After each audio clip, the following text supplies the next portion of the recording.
چونکہ حدیث ہے، نبی کریم صلی اللہ علیہ وسلم فرماتے، صحیح حدیث پاک ہے، نبی کریم صلی اللہ علیہ وسلم ارشاد فرماتے ہیں، یہ زمین جسے تم بے زباں سمجھتے ہو، جس پر تم چلتے ہو، جس پر تم بیٹھتے ہو، جس پر تم سوتے ہو، جس پر جو عمل تم کرتے ہو، تم سمجھتے ہو یہ زمین بے زباں ہے، تم سمجھتے ہو یہ زمین دیکھتی نہیں ہے، اس کی آنکھیں نہیں ہیں، اس کے کان نہیں ہیں؟ فرمایا نہیں، زمین کے جس جس خطے پر، جس جس ٹکڑے پر تم نے جو جو عمل کیا ہوگا، قیامت کے دن زمین کا وہ ٹکڑا تمہاری اللہ کی بارگاہ میں گواہی دے گا، اللہ کی بارگاہ میں گواہی دے گا۔ اب ہم نے سوچنا یہ ہے کہ ہم اس زمین پر عمل کون سا کر کے جانا چاہتے ہیں، کون سا عمل کر کے جانا چاہتے ہیں۔ مرضی آپ کی ہے، آپ کی مرضی ہے اس زمین کے ٹکڑے پر جگہ جگہ آپ شراب پئیں، آپ کی مرضی ہے اس زمین کے ٹکڑے پر آپ زنا کریں، آپ کی مرضی ہے اس زمین کے ٹکڑے پر آپ جوا کھیلیں، مرضی ہے آپ کی زمین کے ٹکڑے پر آپ رشوت لیں، مرضی ہے آپ کی اس زمین کے ٹکڑے پر آپ سود خوری کریں، مرضی ہے آپ کی اس زمین کے ٹکڑے پر آپ حرام کام کریں، مرضی ہے آپ کی اس زمین کے ٹکڑے پر بیٹھ کر دوسروں کی ماؤں بہنوں بیٹیوں کو گندی نگاہ سے دیکھیں، مرضی ہے آپ کی لوگوں کو لوٹیں، مرضی ہے آپ کی لوگوں کی تحقیر و تذلیل کریں، مرضی ہے آپ کی اس پر سجدے کریں یا رکوع کریں، مرضی ہے آپ کی اس پر بیٹھ کر قرآن کی تلاوت کریں، مرضی ہے آپ کی بیٹھ کر اس زمین پر لوگوں کی عزت کا تحفظ کریں۔ یہ قیامت کے دن یہ زمین آپ کے ہر عمل کی گواہی دے گی اللہ کی بارگاہ، اللہ کی بارگاہ میں جو عمل آپ اس زمین پر کریں گے۔ تو مدینے کے لوگوں نے استقبال کیا ہمارے نبی صلی اللہ علیہ وسلم کا کہ لوگوں ہم پر شکر واجب ہے کہ ہمارے آقا صلی اللہ علیہ وسلم تشریف لے آئے۔ اور وہاں حضرت ابو ہریرہ رضی اللہ تعالیٰ فرماتے ہیں جب نبی کریم صلی اللہ علیہ وسلم مدینہ المنورہ کی حدود میں داخل ہوئے نا، فرماتے ہیں میں نے اپنی زندگی میں کبھی مدینہ المنورہ کو اس طرح منور نہیں دیکھا تھا، اس طرح روشن نہیں دیکھا تھا، اس طرح خوشیوں سے بھرپور نہیں دیکھا تھا۔ مدینہ المنورہ روشن ہو گیا۔ ایک روشنی تو وہ تھی نا جو لوگوں نے اپنے طور پر جشن کا اہتمام کیا، اور جو روشنی وہ کہہ رہے ہیں کہ آقا علیہ السلام کا چہرہ انور جب ظاہر ہوا تو مدینہ کے در و دیوار روشن ہو گئے، در و دیوار روشن ہو گئے۔ اب یہاں کیا تھا، یہاں منظر کیا تھا؟ جب یہ چلے گلیوں سے آقا علیہ السلام کی اونٹنی گزر رہی تھی، وہ اونٹنی نبی کریم صلی اللہ علیہ وسلم کی جسے قصوہ کہا گیا ہے۔ کیا کہا گیا؟ قصوہ۔ یہ بہت پیاری اونٹنی، اس پر میں کبھی الگ سے اس موضوع پر گفتگو کروں گا کیونکہ بڑا محبت بھرا موضوع ہے، تو اس پر الگ سے یہ جمعۃ المبارک پر ہم انشاءاللہ بیان کریں گے۔ لیکن سر آقا علیہ السلام چلے۔ اب مدینہ المنورہ میں چونکہ دو خاندان تھے، ایک قبا کا، حضرت قبا رضی اللہ تعالیٰ عنہ کا، اور ایک تھا طبع اول حمیری کا خاندان، ٹھیک ہے نا؟ یہ دونوں خاندان وہاں آباد ہو چکے تھے۔ قبا کے متعلق میں نے عرض کر دیا، طبع اول حمیری کے متعلق میں تھوڑا سا عرض کر دیتا ہوں۔ یہ یمن کا بادشاہ تھا، ٹھیک ہے نا؟ اسد بن قرب اس کا نام تھا، اسد بن قرب اس کا نام تھا۔ طبع اس لیے کہلاتا تھا جیسے روم کا بادشاہ جو ہے قیصر کہلاتا تھا، اور ایران کا بادشاہ ہے وہ کسریٰ کہلاتا تھا، تو یمن کا جو بادشاہ ہے وہ طبع کہلاتا تھا۔ وہ کیا کہلاتا تھا؟ طبع۔ تو اسے طبع اول حمیری کہا گیا۔ یہ آیا، یہ مختلف جگہوں پر اس کو شوق تھا، چلا جاتا لشکر لے کر نا، چل پڑتا، بڑی اس کی ہیبت تھی۔ لشکر کے اندر ہزاروں کی تعداد میں لوگ ہوتے، جس میں آپ اندازہ لگا سکتے ہیں اس دور کے اس کے لشکر میں 4000 سے 5000 علماء، مشائخ، محدثین ہوا کرتے تھے اس کے لشکر میں، ٹھیک ہے نا؟ وہ ان سے مشاورت کرتا تھا، اس ان کی مشاورت کے بغیر کوئی کام نہیں کرتا۔ اس کو شوق چڑھا کہ اب عرب کی طرف چلتے ہیں، ٹھیک ہے نا؟ عرب کی طرف چلتے ہیں۔ اس نے آ کر اہل مکہ کا گھیراؤ کر لیا، اہل مکہ کا گھیراؤ کر لیا۔ جب اس نے گھیراؤ کر لیا تو اہل مکہ بڑے پریشان ہو گئے کہ اس کے ساتھ لڑ بھی نہیں سکتے، اب کریں تو کیا کریں، کریں تو کیا کریں؟ چونکہ اہل عرب جو ہے، مکہ کے لوگ جو ہے نا، خصوصاً مکہ کے جو لوگ ہیں نا، یہ کسی کی غلامی کو پسند نہیں کرتے تھے، حالت کفر میں بھی، حالت کفر میں بھی، جیسے افغانستان کے پٹھان، ٹھیک ہے نا؟ افغانستان کے لوگ بھی غلامی کو پسند نہیں کرتے ہیں۔ یہ شرف حاصل جو ہے نا، یہ بر صغیر کے، ہندوستان کے، پاکستان کے، بنگلہ دیش کے، ان لوگ علاقے کے لوگوں کو یہ شرف حاصل ہے کہ یہ بڑی آسانی سے غلامی قبول کر لیتے ہیں، اور ہم غلام ہی سے بہتر ہیں، ہم نسل در نسل ہی غلام رہیں گے۔ یہ شرف حاصل ہے اس قوم کو، اس خطے کو، کہ یہ غلامی، تاریخ پڑھ لے نا، میں تاریخ کی روشنی میں عرض کر رہا ہوں، اس لیے کہ ان کے اندر بولنے کی جرات نہیں ہوتی ہے، ان کے اندر کھڑے ہونے کی ہمت نہیں ہوتی ہے۔ افغان قوم کو اگر آپ دیکھیں، ان کی تاریخ کو پڑھیں، تو افغان قوم نے آج تک کسی کی غلامی کو قبول، آج تک کسی کی غلامی کو قبول نہیں کیا۔ بڑی سے بڑی سپر پاوروں سے بھی انہوں نے ٹکر لے لی، مثلا روس سے انہوں نے ٹکر لے لی، روس اس وقت کی سپر پاور تھی، ایک امریکہ ایک روس، یہ دو سپر پاوریں دنیا کے لحاظ سے کہلاتی تھی، انہوں نے روس سے ٹکر لے لی، اور روس سے ایسی ٹکر لی کہ آج بھی روس یاد کرتا ہے کہ میں نے بڑی غلطی کی تھی افغانستان میں جا کر، تو وہاں 14 مسلم ریاستیں بن گئی، روس کے اندر کتنے؟ 14 مسلم ریاستیں بن گئی، روس ٹکڑے ٹکڑے ہو گیا۔ روس کے بعد پھر امریکہ کو شوق چڑھا، وہ سرخ ریچھ تھا، یہ سفید ریچھ ہے، وہ سرخ ہاتھی ہے، یہ سفید ہاتھی ہے، پہلے سرخ ریچھ کو پھینٹی لگی، وہ چڑھ دوڑا، پھر سفید ریچھ کو، سفید ہاتھی کو شوق چڑھ گیا کہ میں جاؤں۔ کتنے سال لڑا ہے امریکہ افغانستان میں؟ جی بولے تو صحیح نا، تاکہ ہماری بچوں کو بھی پتا چلے۔ 20 سال۔ کتنے سال؟ 20 سال۔ تو جب امریکہ آیا تھا نا، تو میں نے جمعۃ المبارک میں پہلا، یہ جب انہوں نے حملہ کیا تھا، تو میں نے اس وقت بھی کہا تھا، میں نے کہا امریکہ افغانستان کے مسلمانوں کو تو شکست نہیں دے سکتا، لیکن انشاءاللہ اس کی قبریں افغانستان کے پہاڑوں میں ضرور بنے گی۔ اور وہی ہوا، اور وہی ہوا، بس شرطے ہم خوددار بن جائیں، ہم اپنی غیرت دکھائیں، تو دنیا کی کوئی طاقت محمد کے غلاموں کو اپنا غلام نہیں بنا سکتی صلی اللہ علیہ وآلہ وسلم۔ تو وہ مکے کے لوگ جو ہے نا، وہ اڑ گئے، انہوں نے کہا ہم تو تیری کوئی بات نہیں مانیں گے۔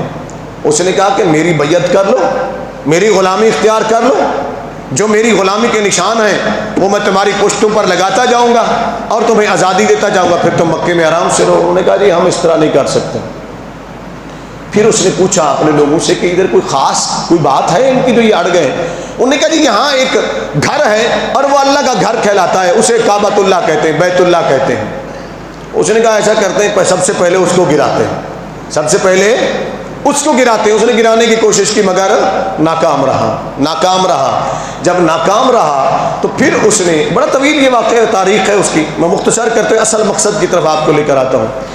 اس نے اپنے علماء کو بلایا، وہ جو 400 علماء تھے نا، ان کی میٹنگ بلائی، صرف وہی تھے، باقی اور کوئی فوجی یا کوئی اور مشیر کوئی بھی نہیں تھا، صرف ان علماء کو بلایا جو سابقہ کتابوں کے عالم تھے، یعنی ہر آسمانی کتاب کے عالم کو اس نے اپنے پاس رکھا ہوا تھا، اس کی روشنی میں وہ فیصلہ کرتا، پوچھتا ان سے۔ اس نے پوچھا ان سے کیا کہ بتاؤ تم نے بھی پڑھا ہے کچھ اس خطے کے متعلق، یہ جو فتح نہیں ہو رہا، اتنے دن ہو گئے ہم نے گھیرا کیا ہوا ہے، اور ہمارے آگے اونٹ آگے بڑھتے ہیں یا گھوڑے یا جو بھی لشکر آگے بڑھتا ہے تو کامیاب نہیں ہوتا، وہ واپس پلٹ آتے ہیں، نقصان ہوتا ہے ہمیں، اس کی وجہ کیا ہے؟ وہ سب مل بیٹھے اور انہوں نے اپنی اپنی کتابوں سے اب اس کو سچ بات بتائی۔ پہلے وہ ڈر رہے تھے کہ اگر ہم اسے سچی بات کہیں، پتہ تو تھا نا ان کو، پہلے ڈر رہے تھے کہیں ہم کہیں کہ ادھر حملہ نہ کرو تو ہمیں ہی ہماری گردنیں نہ اڑوا دے۔ تو انہوں نے اب سچ بات کی کہ جب وہ خود پوچھ رہا ہے، کہا سنو اے بادشاہ، تو کبھی بھی اس خطے کو فتح نہیں کر سکے گا، فتح نہیں کر سکے گا، یہاں کے لوگوں کو تو غلام نہیں بنا سکے گا۔ اس نے کہا کیوں؟ کہا تمام آسمانی کتابوں کے اندر جس نبی کی آمد کا ذکر ہے، جن کا نام ہے محمد اور احمد صلی اللہ علیہ وسلم، یہ ان کی ولادت گاہ ہے، یہ ان کی ولادت گاہ ہے، وہ یہاں پیدا ہوں گے۔ آگے بتاؤ، اس کا تجسس بڑھ گیا کہ سنو تو صحیح، وہ کیسے رسول ہو گئے، وہ کیسے محبوب، جن کی آمد سے پہلے ان کی اتنی عظمت ہے کہ اس خطے کے اندر کسی کو کامیابی نہیں مل رہی، میرے لشکریوں کو، میرے بہادروں کو وہاں کامیابی نہیں مل رہی، کون ہے وہ؟ اور جاننے کے لیے اس کو تجسس پیدا۔ اس نے کہا اور بتاؤ، تو پھر انہوں نے بتایا کہ وہ یہاں سے ہجرت کرے گا، وہ یہاں سے ہجرت کرے گا، اور ہجرت کر کے جہاں جائے گا اس علاقے کا نام یثرب ہے، وہ بعد میں مدینہ طیبہ کہلائے گا۔ یہ ساری باتیں انہوں نے بتائی، مدینہ طیبہ کہلائے گا، وہاں اس کی سلطنت قائم ہوگی اور وہاں اس کا وصال ہوگا، وہیں اس کا روضہ بنے گا، وہیں اس کا روضہ بنے گا۔ اب تبا اول ٹھہر گیا، اس نے کہا اس کی کوئی صورت تو بتاؤ مجھے، اس کی صورت تو بتاؤ مجھے، تاکہ صورت محبوب کو دل میں بسا لوں میں۔ اب وہ ٹھنڈا پڑ گیا نا، اب وہ نبی کریم صلی اللہ علیہ وسلم کا غلام بن گیا۔ میں آگے عرض کرتا ہوں کیسے بنا وہ غلام۔ اس نے کہا ان کے حسن کے بارے میں بتاؤ، ان کے جمال کے بارے میں بتاؤ، ان کی صورت کے بارے میں بتاؤ، صورت کیسی ہوگی، چہرہ کیسا ہوگا، قد کیسا ہوگا، وہ بولتا کیسا ہوگا، تو انہوں نے بتانا شروع کر دیا۔ صاحب کا آسمانی کتابوں میں یہ سب کچھ موجود تھا، جیسا کہ حضرت کعب احبار رضی اللہ تعالیٰ نے بیان کیا۔ اسی طرح دیگر صحابہ جو یہودی کتب کے بڑے عالم تھے اور وہاں سے اسلام قبول کیا، عیسائی کتب کے عالم تھے، وہ اسلام قبول کیا، انہوں نے بتایا کہ آسمانی کتابوں میں آقا علیہ السلام کے حسن و جمال کا تذکرہ موجود تھا، تو انہوں نے بتانا شروع کر دیا۔ وہ دیکھتا گیا اور اس کی سنتا گیا اور سر جھکا کر بیٹھا ہوا ہے اور اس کی آنکھوں سے آنسو بہہ رہے، مسلسل ہو رہا ہے۔ اٹھا اور اپنے کاریگروں کو بلایا، یعنی اس کے لشکر میں ہر قسم کے لوگ ہوتے تھے، کھانے پکانے والے، کاریگر، لکڑی کے، کپڑے کے، ہر چیز کے، وہ پورے جاؤ جلال کے ساتھ جہاں جاتا ایک شہر آباد کر دیتا تھا، کسی چیز کی کمی محسوس نہ ہو۔ وہ ہر بندے کو، حکیموں کو، طبیبوں کو اس دور کے وہ ساتھ رکھتا، درزیوں کو، ہر لشکر میں ہر شعبے سے تعلق رکھنے والے لوگ موجود ہوتے تھے۔ اس سے آپ اندازہ لگا سکتے ہیں کہ کتنا بڑا لشکر ہوتا تھا اس کے پاس۔ وہاں یہاں کتب سیر کے اندر بعض علماء نے لکھا ہے کہ لاکھوں کی تعداد میں اس کا لشکر ہوتا تھا، تو چلتا تھا لاکھوں کی تعداد میں، جس میں 4000 سے 5000 علماء مشائخ ہوں، باقی کا آپ اندازہ لگا سکتے ہیں۔ تو یہ چلتے تھے اور اس نے اپنے کاریگروں کو بلایا جو کپڑے کا کام کرتے تھے۔ اس نے کہا سنو، مکے کے لوگوں کو، سرداروں کو بلاؤ۔ ان کو بلایا گیا، ان سے میٹنگ ہوئی، بات ہوئی۔ اپنے کاریگروں کو اس نے کہا کہ ایسا کرو، ایسا خوبصورت غلاف بنا دو کہ میں نے اللہ کے گھر پر چڑھانا ہے۔ یہ کعبہ پر غلاف چڑھانے کا سلسلہ طبہ اول حمیری سے شروع ہوا، ٹھیک ہے نا جی۔ اس سے پہلے کعبے پر غلاف نہیں چڑھایا جاتا تھا، خالی عمارت ہوتی تھی۔ طبہ اول حمیری نے اپنے کاریگروں کو کہا کہ عمدہ ترین جو ریشم ہے اس کا لباس ہے، اس کا غلاف بناؤ۔ بنایا گیا۔ سرداران مکہ نے جب میٹنگ کی تو اس نے کہا کہ میں تمہیں فتح نہیں کرنا چاہتا، مجھے اتنا اجازت دے دو کہ میں اس گھر کا طواف بھی کر لوں، زیارت بھی کر لوں اور اس پہ غلاف بھی چڑھا دوں۔ مکے کے لوگوں نے کہا ٹھیک ہے، ہم تمہیں اجازت دیتے ہیں۔ اجازت دے دی گئی۔ اس نے غلاف چڑھایا، وہاں طواف کیا۔ اب اس نے کیا فیصلہ کیا، سنیے گا ذرا غور سے۔ مکہ المکرمہ سے اس نے پوچھا کتنے فاصلے پر ہے یثرب، مدینہ؟ لوگوں نے بتایا کافی سفر ہے، 700-900 کلومیٹر تقریباً دور ہے۔ اس نے کہا چلیں گے ہم وہاں، چلیں گے ہم وہاں۔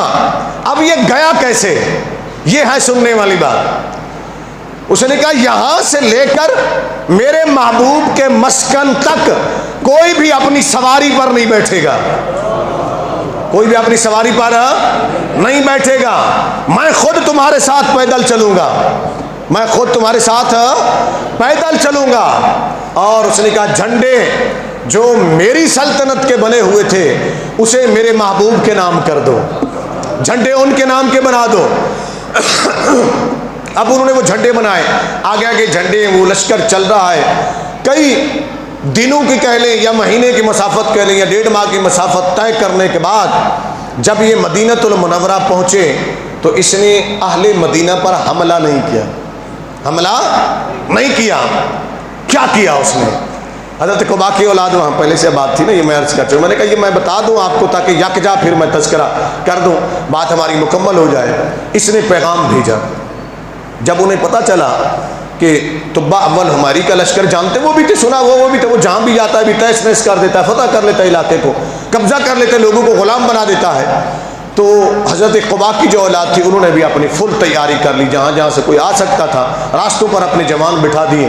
اس کو جب پتہ چلا تو اس نے ایک پیغام بھیجا، قاصد بھیجا، سفیر بھیجا یا قاصد بھیجا کہ ان سے جا کر کہو کہ میں تم سے جنگ نہیں کرنا چاہتا، میں تم سے لڑنا نہیں چاہتا، مجھے صرف اتنا اجازت دے دو کہ میں ان گلیوں کا طواف کرنا چاہتا ہوں، ان گلیوں کا طواف کرنا چاہتا ہوں، مجھے کچھ دن یہاں رہنے کی اجازت دے دو، میں یہاں سے پھر لوٹ جاؤں گا واپس۔ انہوں نے وجہ پوچھی، وجہ بتا، وجہ کیا ہے؟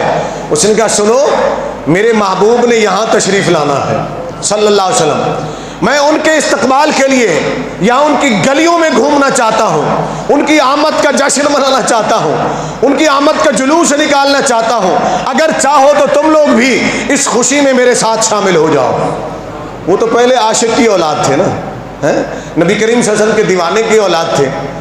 انہوں نے کہا جی اس کے لیے تو ہم تیار ہیں، ہم آپ کو خوش آمدید کہتے ہیں۔ اب یہ قباء کی بستی سے کچھ پہلے وہ جگہ جو آتی ہے حضرت ابو ایوب انصاری رضی اللہ عنہ، تو وہاں پر انہوں نے پڑاؤ ڈالا الگ سے ان کی بستی سے دور، تاکہ انہیں احساس ہو کہ ہم ان سے دور رہ رہے ہیں۔ وہاں انہوں نے اپنے خیمے لگا دیے اور پھر تیاری شروع ہو گئی. تیاری کیا شروع ہوئی؟ تیاری کیا شروع ہوئی؟ اس نے اپنے بندے بھیجے کہ جاؤ تمام مدینے کی گلیوں کو صاف کرو، صفائی کرو. صفائی کا اہتمام ہونا چاہیے. یہ نبی کے غلاموں کی پہلی صفت ہے، پہلی نشانی ہے کہ وہ صفائی پسند ہوتے. کیا؟ اونچی بول دینا میرے ساتھ. اور ہم تو گھر کا کچرا لا کر یہاں مسجد کے سامنے ڈال جاتے ہیں. ہم کیسے صفائی پسند ہیں؟ ہم کہاں کھڑے ہوئے ہیں؟ ہم اپنی دکانوں کا کچرا اٹھا کر اپنی سڑک کے سامنے ڈال دیتے ہیں. ہم اپنے گھروں کا کچرا اٹھا کر اپنی گلی میں ڈال دیتے ہیں. یہ کس کے طریقے پر ہم چل رہے ہیں؟ یہ ہمیں سوچنا ہے، یہ ہمیں سوچنا ہے. ہمیں ایسا نہیں کرنا چاہیے. جب میں اپنی گلی میں آپ اپنی بات اسی لیے بتا دیتا ہوں کہ یقیناً میں ممبر رسول پر بیٹھتا ہوں یا مصلی رسول پر کھڑا ہوتا ہوں، تھوڑی بہت تو عزت ہے نا میری آپ کے دل کے اندر. آپ سمجھتے ہیں ہمارے عالم دین ہے. اپنی بات اسی لیے بتا دیتا ہوں تاکہ ہمیں عمل کرنا چاہیے. میں اپنی گلی میں جب گزرتا ہوں نا تو وہاں لوگ گھروں سے ڈال دیتے ہیں، کاغذ ڈال دیتے ہیں، چیزیں ایسی ڈال، میں ان کو اکٹھا کرتا جاتا ہوں اور اکٹھا کر کے کوئی ڈبہ آتا ہے تو اس میں ڈال دیتا ہوں، نہیں تو اپنی گھر جا کر جو ڈبہ رکھا ہوا کوڑے والا اس میں جا کر ڈال دیتا ہوں. یار یہ کون سا طریقہ ہے؟ ہم گلیوں میں کچرا ڈال دیتے ہیں، ہم اپنی دکانوں کے سامنے کچرا ڈال دیتے ہیں، ہمیں کراہت پھر بھی نہیں آتی. جبکہ نبی کریم صلی اللہ علیہ وسلم نے فرمایا تھا کہ صفائی نصف ایمان ہے. کیا؟ صفائی نصف ایمان ہے. تو اس نے کیا کہا؟ ہمارے نبی کے غلام نے 1000 سال پہلے، وہ بھی 1000 سال پہلے تقریباً بنتا ہے، کوئی 800-900 سال پہلے، ٹھیک ہے نا. اس نے کیا کیا؟ اس نے کہا کہ سارے مدینے کے گلی کوچوں کو صاف کرو. صفائی میں لگ گئے لوگ. 1 دن لگا، 2 دن لگے، 3 دن لگے. اس نے صفائی کری. کہا جہاں کہیں تمہیں گڑا نظر آئے،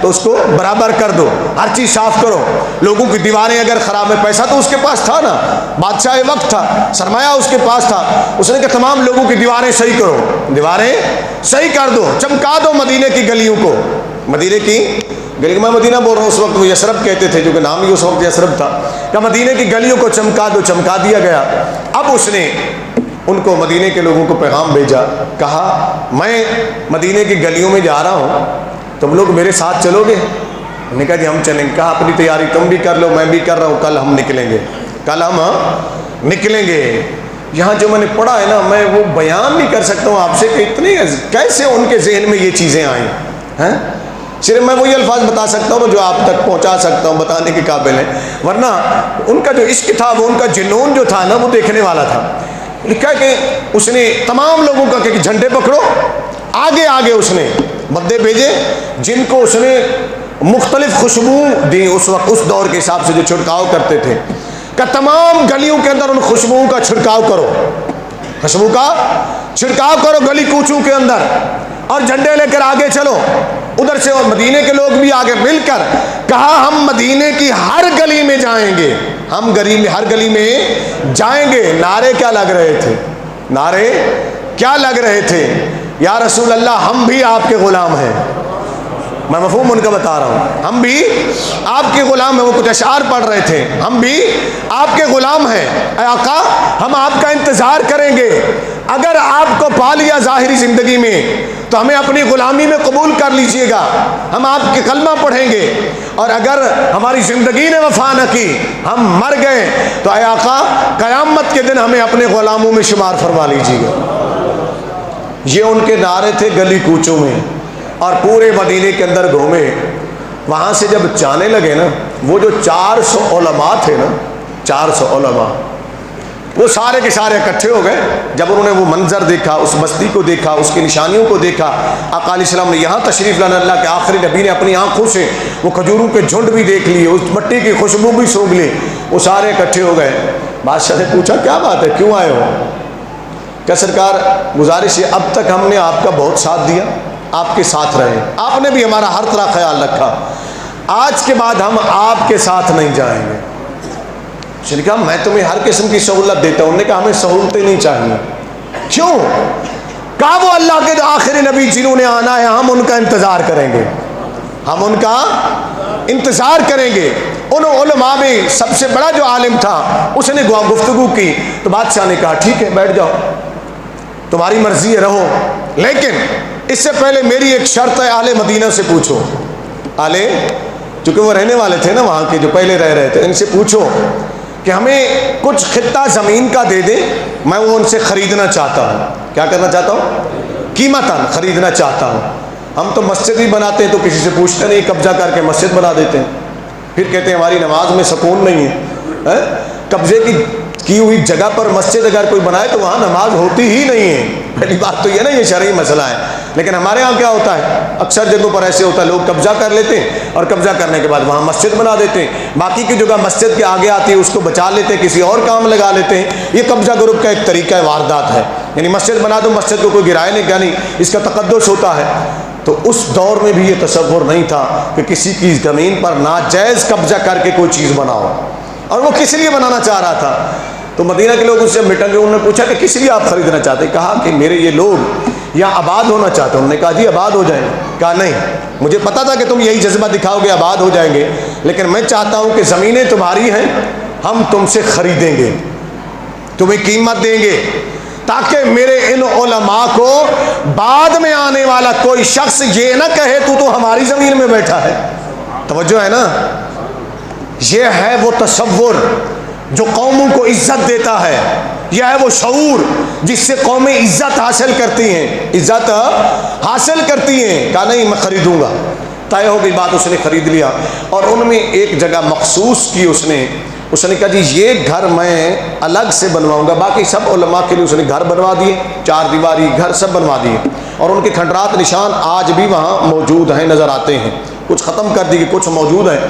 ایک گھر اس نے الگ سے بنوایا، اس نے اپنے غلاموں سے کہا، اپنے نوکروں سے، خادموں سے کہا یہ خاص گھر بناؤ، یہ ایسا گھر بناؤ کہ رہتی دنیا تک دنیا یاد رکھے کہ کوئی گھر بنا تھا، کوئی گھر بنا تھا۔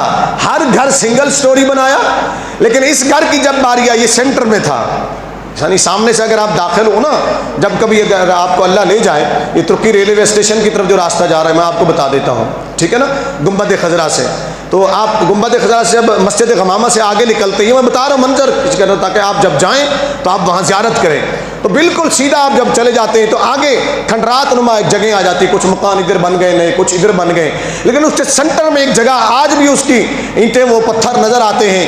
یہ وہ مقام تھا جو سینٹر میں تھا، اور ڈبل سٹوری مکان یہ بنا تھا، اور یہ مکان اس نے کس لیے بنایا؟ ان کے خدام نے سمجھا کہ اپنے رہنے کے لیے بنا رہے ہیں، کہ خود بھی رہیں گے یا کبھی کبھی آیا کریں گے تو ٹھہریں گے۔ تو جب مکان بہترین تیار ہو گیا تو اس کے خدام نے پوچھا حضور یہ کس لیے بنایا ہے؟ کہ یہ مکان میں نے اپنے محبوب کے لیے بنایا ہے، اپنے آقا صلی اللہ علیہ وسلم کے لیے بنایا ہے، کہ جب وہ ہجرت کر کے مکے سے مدینے آئے تو یہ مکان میں انہی کے نام کر کے جا رہا ہوں، جب وہ یہاں آئے تو انہیں کسی کے گھر میں نہ رہنا پڑے، ان کا اپنا گھر موجود ہو، ان کا اپنا گھر موجود ہو۔ اس نے وہ خرید کر بنا کر، جگہ خرید کر اور مکان بنا کر آپ کے اور ہمارے نبی اور اپنے آقا کے نام اس نے چھوڑ دیا۔ اپنے ایک بڑے عالم کو جو ان سب کے سربراہ تھا، بیٹھا رات کو، اس نے ایک خط لکھا، اس نے ایک خط لکھا، وہ خط اس نے اپنے اس عالم کو دے دیا، کہا دیکھو اگر آقا صلی اللہ علیہ وسلم اس ظاہری دنیا میں میری زندگی میں تشریف لے آئے تو میں حاضر ہوں گا، ان کی غلامی بھی اختیار کروں گا، ان کا کلمہ بھی پڑھوں گا، اور اگر میں مر جاؤں تو میں نے یہ خط لکھ دیا ہے، سر بمہر کر دیا، یعنی مہر لگا دی، جس کے نام خط ہوتا تھا اس کے سوا کوئی اور کھول نہیں سکتا تھا، مہر لگا دی۔ اس نے کہا میں نے شاہی مہر لگا دی ہے، کوئی نہیں کھولے گا، اگر تم زندہ رہو تو تم پہنچا دینا، نہیں تو اپنی نسل کو وصیت کرتے چلے جانا، میرا خط جب وہ تشریف لائیں تو ان کی بارگاہ میں پیش کر دیا جائے۔ وہ عالم وہاں رہنے لگے، وہ عالم وہاں رہنے لگے، صدیاں گزر گئیں، وہ وقت آ گیا جب اللہ کے نبی صلی اللہ علیہ وسلم تشریف لے آئے مدینہ المنورہ۔ پہلے قباء کی بستی میں گئے اور وہاں سے پھر مدینہ المنورہ کی طرف تشریف لائے۔ یہاں یہ وہ گھر تھا، آج اس عالم کی نسل میں جو موجود تھے وہ تھے حضرت ابو ایوب انصاری رضی اللہ تعالیٰ عنہ، یہ انہی کے اولاد میں سے تھے، خط انہی کے پاس تھا۔ نبی کریم صلی اللہ علیہ وسلم سب سے پہلے قباء کیوں گئے؟ اس کی ایک بنیادی وجہ یہ کہ صدیوں پہلے آپ کا ایک عاشق بیٹھا کرتا تھا صبح سے لے کر شام تک، یہ آپ نے سنا، وہ انتظار کرتا تھا۔ میرے نبی نے فرمایا کہ اے لوگو، ہم مدینہ المنورہ میں یہاں جدھر سے ہم آ رہے ہیں ادھر سے داخل نہیں ہوں گے، یا صرف جو کہلاتا تھا، ہم اوپر سے جائیں گے، پہلے ہم قباء کی بستی میں جائیں گے، ترتیب تو دیکھیے نا، کہاں جائیں گے؟ پہلے قباء کی بستی میں جائیں گے۔ آقا علیہ الصلوۃ والسلام نے اس کا جب انتخاب کیا تو قباء والوں کی خوشی کی انتہا نہ رہی تھی، ہر ایک کی خواہش تھی ہمارے ہاں چلیں۔ تو قباء والے خوش ہو گئے، اپنے آگے بچوں تک، گھر والوں تک دوڑا دیے بندے کے، جاؤ پیغام تو آقا صلی اللہ علیہ وسلم تشریف لا رہے ہیں۔ تو بچے، بوڑھی عورتیں، جوان عورتیں، بوڑھے سب باہر نکل آئے گلیوں کے اندر، قباء کی بستیوں کے اندر، اور ان کا ایک ہی نعرہ تھا، جا رسول اللہ ہے، جا محمد صلی اللہ علیہ وسلم، یا رسول اللہ صلی اللہ علیہ وسلم، ہم آپ کو خوش آمدید کہتے ہیں، آپ تشریف لایا، اہلا و سہلا مرحبا کے نعرے بلند تھے۔ اس شان سے میرے آقا چلے، اس شان سے میرے آقا چلے، ہر ایک کی خواہش تھی کہ میرے پاس ٹھہریں، مگر آپ کے اور میرے نبی صلی اللہ علیہ وسلم چلتے ہوئے سیدھے، اب اس طرف توجہ کیجیے کہ اب وہ مرحلہ آ گیا جس کے لیے میں نے یہ ساری گفتگو کی ہے۔ میرے اور آپ کے نبی چلتے ہوئے سیدھے قباء کا گھر، چونکہ وہاں جو بیٹھے کرتے تھے اس کے بالکل سامنے ساتھ ہی تھا، بالکل ساتھ ہی تھا۔ یہ میں نے آپ کو بتایا مسجد قباء ہے نا، اب تو وسیع کر دی گئی، لیکن اسی کے ساتھ ہی یہ جو روڈ بنا دی ہے انہوں نے، اس طرف سے یہ جگہ پڑتی تھی جہاں وہ بیٹھتے تھے، یہ روڈ بنی ہے اس طرف، تو اس سے آگے تھوڑا سا آگے حضرت قباء کا گھر تھا جہاں وہ رہتے تھے۔ آقا علیہ السلام جب اس کے سامنے گئے تو میرے نبی صلی اللہ علیہ وسلم کو ہر ایک نے کہا، سرکار ہمارے گھر چلیں، ہمارے گھر چلیں۔ نبی کریم صلی اللہ علیہ وسلم نے دائیں دیکھا، بائیں دیکھا، آگے پیچھے دیکھ کر آقا علیہ السلام نے اونٹنی کو بیٹھنے کا اشارہ کیا، وہاں جہاں حضرت قباء بیٹھا کرتے تھے۔ ادھر گھر تھا، ادھر وہ کھجور کھڑی ہوئی تھی، اس کا تنا جو خشک ہو گیا تھا، درمیان میں آقا نے اپنی اونٹنی کو بٹھایا، میرے اور آپ کے کریم آقا رحمۃ اللہ علیہ وسلم چلے، اونٹنی سے اترے اور سیدھے اس کھجور کے تنے کے پاس گئے جہاں قباء بیٹھا کرتے تھے، اور رخ ان کا مدینہ مکہ المکرمہ کی طرف ہوتا تھا۔ آقا علیہ السلام بالکل اسی جگہ جا کر بیٹھ گئے اور رخ اسی طرف کر لیا جس طرف قباء کر کے بیٹھتے تھے، اور پہلا جملہ جو آپ کے اور میرے نبی نے فرمایا، قباء ہاں تو نے مدتوں انتظار کیا، آج ہم آ گئے اور تیرے سلام کو ہم نے قبول کر لیا ہے۔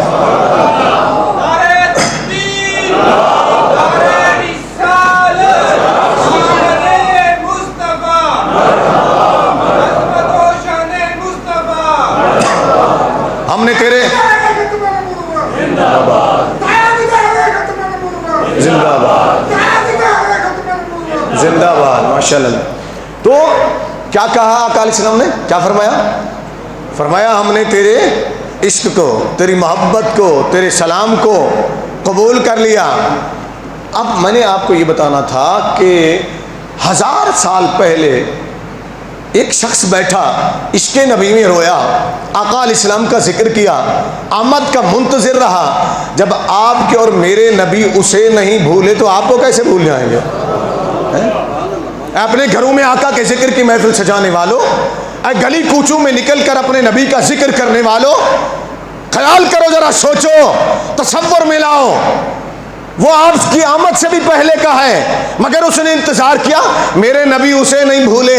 تو آج 1400 سال ہوئے ہیں نا صرف ہمیں، آقا علیہ السلام سے ظاہری دور ہوئے 1450 سال ہوئے، کوئی زیادہ 1000 سال تو نہیں ہوئے نا، وہ تو 1000 سال کی بات ہے نا، اسے نہیں بھولے تو 1400 سال کے بعد کیا اپنی امتیوں کو کیسے بھول سکتے ہیں؟ اسی لیے میں کہتا ہوں ہر گھر میں ذکر مصطفیٰ کی محفل سجاؤ، ہر گلی میں ذکر مصطفیٰ کی محفل سجاؤ، اگر نہیں سجا سکتے تو رات کو اپنے بچوں کو بلا کر بیٹھا کرو اور تنہائی میں بٹھا کر اپنے بچوں کو اپنے بیڈ روم میں، اپنے کمرے میں سنایا کرو، بچوں میرے نبی اتنے سونے تھے، میرے نبی کا چہرہ ایسے تھا، میرے نبی کی آنکھیں ایسی تھیں، میرے نبی کھاتے ایسے تھے، میرے نبی پیتے ایسے تھے۔ اللہ کی قسم پھر آپ کی آنکھوں میں بھی آنسو آ جائیں گے، آپ کے بچے بھی رو پڑیں گے۔ اگر قباء رویا تھا عشق نبی میں تو آقا نے اسے نہیں بلایا، تو روئے گا تو تجھے کیسے بلا دیں گے؟ تجھے کیسے بلا دیں گے؟ یاد رکھو اس منظر کو۔ میرے نبی صلی اللہ علیہ وسلم وہاں بیٹھے اور بیٹھنے کے بعد نبی کریم صلی اللہ علیہ وسلم نے کیا فرمایا، ذرا سنیے گا غور سے، کیا فرمایا آقا کریم علیہ السلام نے؟ سارے جمع ہو گئے، کریم آقا علیہ السلام نے فرمایا کہ قباء کے بچوں کو خطاب و خاتم، ان کی نسل ان کی اولاد تھی ساری، فرمایا تم میں سے بڑا کون ہے، سربراہ کون ہے؟ ایک بزرگ آگے بڑھے، انہوں نے کہا جی میں، کہا کہ قباء کا خط تو نہیں لائے گا میرے تک ہیں؟ اب سوال یہ ہے کہ نبی کریم صلی اللہ علیہ وسلم کو کس نے بتایا ہیں؟ یہ تو کوئی مولوی صاحب ہی بتائے نا کہ نبی کریم صلی اللہ علیہ وسلم کو کس نے بتایا۔ میں مولوی صاحب کا نام نہیں لیتا ہوں، ویسے کہہ دیتا ہوں مولوی صاحب بتائے نا نبی کریم صلی اللہ علیہ وسلم کو کس نے جا کر وہ خط دیا، خط کا بتایا تھا۔ وہ گئے جلدی سے، تو آقا میں ابھی لاتا ہوں، آقا میں نے وہ پیش کرنا تھا، فرمایا لے آؤ، لے آیا۔ تو کریم آقا علیہ السلام کیا فرماتے ہیں؟ فرماتے ہیں قبا کا خط تم پڑھ کر سناؤ گے یا میں پڑھ کر بتا دوں؟ ابھی خط انہی کے پاس ہے۔ آقا علیہ السلام اس کا مفہوم پڑھتے گئے جو انہوں نے لکھا تھا، اور سلام کا جواب بھی دیتے گئے، اور آخر میں فرمایا اے قبا ہم نے تجھے اپنی غلامی میں، اونچی بولے نا، اپنی غلامی میں لے لیا، قبول کر لیا۔ اس سے بڑا کوئی شرف ہو سکتا ہے؟ اس سے بڑا کوئی شرف تو نہیں ہو سکتا۔ اسی لیے ہم راتوں کو نکلتے ہیں، اسی لیے ہم نے یہ سلسلہ شروع کیا۔ اس گناہگار آپ کے خادم نے، نبی کریم صلی اللہ علیہ وسلم کے اس ادنا غلام گناہگار نے اس لیے یہ سلسلہ شروع کیا، آپ کو ترغیب دی۔ کوئی تو لمحہ ایسا آئے گا آقا فرمائیں گے اے میرے آنے والے چلنے والے غلاموں، میرے ذکر کی محفل سجانے والوں، قبا کی طرح تمہیں بھی میں نے قبول کر لیا ہے، تمہیں بھی میں نے قبول کر لیا ہے، ہمارا اور کوئی مقصد نہیں۔ ذرا سنو، آقا علیہ السلام کچھ دن وہاں ٹھہرے۔ اب آگے جو مدینے کے لوگ تھے نا، انصار مدینہ، وہ بستی بھی تو انصار کی تھی، یہ بھی انصار، یہ سارے انصار مدینہ کہلائے۔ نبی کریم صلی اللہ علیہ وسلم کی بارگاہ میں آئے، آقا ہمارے ہاں بھی تشریف لائیں۔ نبی کریم صلی اللہ علیہ وسلم نے فرمایا کہ ایک دو دن ٹھہرو، ہم تمہارے پاس بھی آتے ہیں۔ پھر آقا علیہ السلام چلے۔ جب قباء سے مسجد نبوی کی طرف، جہاں آج مسجد نبوی ہے، اس طرف جب آقا علیہ السلام تشریف لے جانے لگے تو یہی وہ راستہ ہے، سیدھا راستہ جو بنائی گئی ہے سڑک، یہی وہ راستہ تھا جو نبی کریم صلی اللہ علیہ وسلم نے لیا تھا۔ آقا علیہ السلام سیدھے چلے، اور جب وہاں پہنچے نا انصار کی بستی میں، حضرت ابو ایوب انصاری کے محلے میں، کافی بڑا محلہ تھا، کافی بڑی آبادی تھی، آپ اس سے اندازہ لگا سکتے ہیں 400 علماء تھے اس وقت، اور پھر کچھ اور لوگ بھی جمع ہوئے، پھر ان کی نسل آگے بڑھی تو کتنے بڑی آبادی ہو گئی ہوگی۔ تو اتنے بڑی آبادی کے اندر بڑے بڑے سردار بھی تھے، بڑے بڑے پیسے والے بھی تھے، امیر کبیر لوگ بھی تھے۔ ان سب میں جو کمزور تھے نا مالی لحاظ سے، وہ حضرت ابو ایوب انصاری تھے۔ باقی سارے خوش تھے، انہوں نے اپنے گھروں کو سجا دیا، ڈیروں کو سجا دیا کہ آقا علیہ السلام یہاں تشریف لائیں گے۔ نبی کریم صلی اللہ علیہ وسلم جب وہاں داخل ہوئے نا تو سب آگے بھاگنے لگے، اونٹنی کو مہار کو پکڑنے لگے کہ ہمارے گھر چلیے آقا، ہمارے گھر چلیے۔ ہر سردار کی یہ خواہش تھی۔ نبی کریم صلی اللہ علیہ وسلم نے کیا فرمایا؟ فرمایا میری اونٹنی کو چھوڑ دو، یہ مامور من اللہ ہے، یہ اللہ کی طرف سے مامور کر دی گئی ہے، اللہ نے اسے حکم دے دیا ہے، اللہ نے اسے۔ میں ٹھہرا کیوں ہوں؟ میں نے کہا شاید آپ سمجھ جائیں، اونٹنی بھی اللہ کا حکم سمجھتی ہے، اونچی تو بولے نا، جانور بھی اللہ کا حکم سمجھتے ہیں۔ ٹھہرا اس لیے ہوں، اتنا سوچ لیجئے، جب جانور اللہ کا حکم سمجھ جائے تو وہ بھی جنت میں جائے، اگر محمد کا غلام سمجھ جائے صلی اللہ علیہ وسلم، سمجھ کر عمل پیرا ہو جائے۔ اس لیے میں صرف ٹھہرا تھا کہ میں آپ کو سمجھا دوں۔ میں نے ادھر نہیں دیکھا، ٹائم اوپر ہو گیا۔ حضرت ابو ایوب انصاری، کہ میں آگے موضوع اگلا شروع کرنا ہے، صرف 2 منٹ اور لے لوں، 3 منٹ کہ نہ لوں، میں اس کو مکمل کر دوں آج کے موضوع کو۔ آئندہ جمعۃ المبارک ہم نے دوسرا موضوع شروع کرنا ہے۔ تو وہاں سب بلا رہے تھے، آقا علیہ الصلوۃ والسلام کا یہ غلام حضرت ابو ایوب انصاری رضی اللہ تعالیٰ عنہ، میں نے وہاں جا کر زیادت کی، اس مٹی کو میں نے بوسے لیے، چوما، اور ہاتھ نیچے مار کر میں اپنی آنکھوں سے لگایا۔ میں نے کہا کیا خوش قسمت ہے ابو ایوب انصاری جو یہاں بیٹھے رو رہے تھے اس وقت کہ جب آقا علیہ السلام تشریف لائے، وہ یہ سوچ رہے تھے، وہ کہتے ہیں میں یہ سوچ کر رو رہا تھا، میں تو غریب ہوں، میرے گھر میں عالی شان بستر بھی نہیں ہے، بڑے بڑے سردار ہیں، آقا علیہ السلام ہو سکتا ہے ان کے گھر تشریف لے جائیں۔ آقا نے فرمایا چھوڑ دو میری اونٹنی کو، یہ اللہ کی طرف سے اس کو حکم دے دیا گیا ہے، جہاں اس نے جانا ہے وہیں جائے گی، جہاں اس نے ٹھہرنا ہے وہاں ٹھہرے گی۔ بالآخر اونٹنی گھومتی 3-4 اس نے یہ سارے چکر لگائے، سارا چکر لگانے کے بعد پھر آئی، ابو ایوب انصاری کے گھر کے سامنے آ کر بیٹھ گئی، یہاں بیٹھی۔ ایک مرتبہ پھر لوگوں نے کوشش کی کہ اس کو اٹھاؤ، ہو سکتا ہے غلطی سے بیٹھ گئی ہو، لوگوں نے کہا، ہر کی خواہش تھی نا ہمارے گھر کے، اٹھایا اس کو، وہ اٹھی، اٹھ کر پھر اس نے تھوڑا سا چکر لگا، پھر آ کر وہیں بیٹھ گئی۔ آقا علیہ السلام نے فرمایا بس اب اس کو کچھ مت کہنا، اس کو حکم یہی تھا کہ اللہ کی بارگاہ میں، بارگاہ سے کہ اس نے یہاں بیٹھنا ہے، بیٹھ گئے۔ اس دوران آقا علیہ السلام نے ایسے نظر اٹھا کر دیکھا تو ابو ایوب انصاری بیٹھے ہوئے نا پیچھے وہاں رو رہے تھے، اس طرح گردن جھکائی ہوئی تھی۔ تو آقا علیہ السلام نے ایسے دیکھا، ابھی اونٹنی پر بیٹھے تھے، فرمایا ابو ایوب ادھر آؤ۔ ابو ایوب دیکھو، چمک گئی قسمت ابو ایوب کی، بلایا آقا نے تو خوشی سے اٹھے، دیکھا آقا کی سواری بیٹھ گئی، فرمایا ابو ایوب ادھر آؤ، ہماری سواری سے ہمارا سامان لو، ہم تمہارے گھر میں ٹھہریں گے، ہم تمہارے گھر میں ٹھہریں گے۔ آقا وہاں ٹھہرے، جا کر سب سے پہلا سوال ابو ایوب وہ خط لے آؤ جو طبہ اول نے دیا تھا، انہوں نے خط دیا، آقا نے پڑھا، آنسو بہہ رہے تھے آقا کی آنکھوں مقدس سے، اور ساتھ ساتھ اپنے صحابہ سے فرمایا، ابو ایوب سے فرمایا کہ سنو ابو ایوب، تم سب گواہ رہنا کہ طبہ کو ہم نے اپنی غلامی میں قبول کر لیا اور اس کا سلام بھی ہم نے قبول کر لیا ہے۔ جب صدیوں پہلے آقا کا ذکر کرنے والوں کو آقا قبول فرما لیتے ہیں، تو یہ 3 جمعے جو ہمارے چلے اس موضوع پر، یہ مقصد میرا صرف یہی تھا اور کوئی مقصد نہیں تھا، مقصد صرف یہی تھا آپ کو یہ سمجھانا تھا، آپ کے پاس کچھ بھی نہیں ہے نا، آپ کے پاس پیسے نہیں ہیں، آپ لنگر نہ بنائیں، ضروری نہیں ہے میرے آقا کے ذکر سے بڑا لنگر کوئی ہو سکتا ہے؟ بولے تو صحیح نا، خدا کی قسم خالی پانی بھی پلا کر کسی کو بٹھا کر ذکر کرا دو نا، تو آقا کے غلاموں میں تو شمار کراؤ نا اپنا، آقا کے ذکر کی محفلیں سجاؤ، آقا کی سیرت اپنے بچوں کو سناؤ، تاکہ ہمارے بچے ہمارے نبی کے سچے غلام بن جائیں۔ اللہ تعالیٰ آپ کی، میری، ہم سب کی کوششوں کو اپنی بارگاہ میں قبول فرمائے۔ السلام علیکم ورحمۃ اللہ وبرکاتہ۔